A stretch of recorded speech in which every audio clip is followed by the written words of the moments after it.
Hola a todos y todas, esto es Historias de Cerveza. En el capítulo de hoy vamos a hablar de Otto Bemberg y la cervecería Quilmes. Otto Bemberg era alemán, llegó al país en 1850 y desde que llegó se dedicó a ser banquero e industrial. Tenía plantaciones de yerba en el norte del país, importaba tejidos y exportaba ganadería. Además, tras los años, en 1890 creó con su hijo Otto también la primera cervecería en la Argentina, radicada en la ciudad de Quilmes. Estamos hablando de Brasserie Argentin Quilmes, sí, en francés. Y es un dato, porque allí tenían todos los contactos. Rápidamente en esas épocas Quilmes fue conquistando absolutamente todo el mercado. Imagínense, después de 50 años de mucho poderío económico con distintos tipos de industrias, le fue muy fácil poder competir contra todos los proveedores de cerveza del país que eran pequeños productores. Así fue como muchos también dicen que por prácticas desleales terminó comprando o consiguiendo conquistar todo el mercado. Básicamente era muy difícil poder negociar contra Quilmes o competir. Lo mismo que pasa hoy. Empezó entonces a crear distintas marcas a lo largo de todo el país. Cervecería Palermo, Argentina, Cervecería Cuyo, de Buenos Aires, mismo Cervecería Andes. ¿Te suena? Así hay un montón más. Todo venía viento en popa. Para 1929, con la exorbitada ganancia que lograba el grupo Bemberg mediante su cervecería, pudo afianzarse en la ciudad de Quilmes y le ayudó a crecer muchísimo. Por ejemplo, con la creación de las cañerías de toda la ciudad, la creación de un centro de bomberos, la creación de un hospital, la creación de una escuela, la creación de un club deportivo y también del famoso parque cervecero. Para esa época, básicamente, la cervecería Quilmes ya era monopólica. Tenía las malterías, donde creaba la malta, la cebada para su cerveza, los trenes para poder distribuir, tenía hectáreas en el sur y la tenencia de lúpulos. Tenían además 2 empresas que elaboraban levadura. Y además era accionista en una gran algodonera de Pérez Compán. ¿Qué tiene que ver con esto? No sé, pero tenían mucho dinero. Como les decía, todo este crecimiento se dio en parte a la cofradía que tenían con los gobiernos de facto y de turno en esa época. En 1930, la famosa década infame.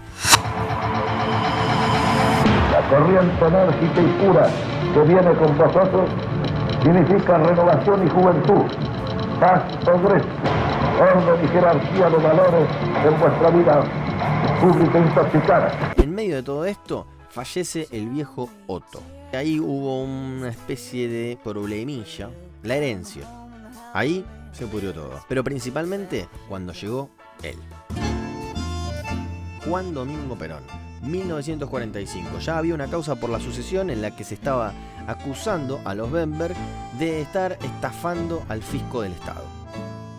Básicamente en esos años se expropió todas las empresas del grupo Bemberg y además se licitaron todos sus bienes. A todo el mundo esto no le cayó muy bien. Se generaron cooperativas, por lo cual la industria cervecera siguió funcionando bajo el nombre de Quilmes. Quilmes se siguieron vendiendo. 1955, golpe de Estado. Llegan Aramburu, Onganía y los muchachos de la Revolución Libertadora. ¿Qué hicieron? Le devolvieron absolutamente todo lo expropiado a la familia Bemberg. Pero no solamente los bienes y las empresas, además les otorgaron un resarcimiento económico por esos años de mal pasar. Pero bueno, volvamos a la cerveza. Como decíamos antes, la cerveza a nivel Argentina era la Quilmes, y en los 80 y en los 90 esto se iba a afianzar muchísimo más. Llega la televisión en blanco y negro y televisión a color. Quilmes empieza a llegar a todos los hogares. Se destaca con su marketing, el sabor del encuentro. Crean hermosos spots publicitarios eternamente recordados, como este. Sube, sube, sube la espumita, es muy rica esta cervecita. Sube, sube, sube la espumita, y en mi corazón la chica más rica, más rica. Sube, sube, sube la espumita, es deliciosa esta cervecita. Sube, sube, sube la espumita, Quilmes Imperial, la chica más rica, más rica.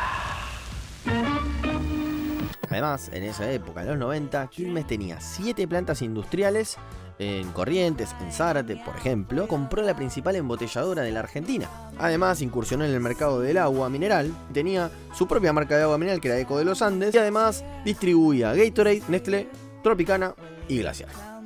Finalmente, y para cerrar este capítulo, en 2006 la cervecería de maltería Quilmes, propiamente dicha como se la conoce hoy en día, se vende a AB InBev, el grupo cervecero más grande del mundo. ¿Quiénes son? Bueno, eso lo dejamos para otro capítulo.